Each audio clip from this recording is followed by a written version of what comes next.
فقط میخواستم بهتون بگم که سایه ها رو چجوری سوار میکنید. ببینید اول این اون حالت شاخکه این اول سوار میکنید، بعد این سایه ها بعد روش پنجه سوار میشه.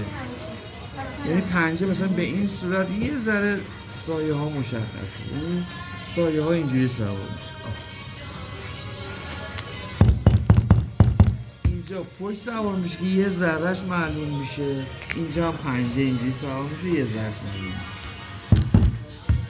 من یکی دیگه هم سوار کنم که دیگه شما مطمئن شید. اینا چون از زیر سایه میزنه بیرون ما اضافهش رو میزنیم. ببینید اول این از سر چاک اینجا چاک رو میذارید میذارید اینجا، بعد این طرفش رو، بعد هم این طرف.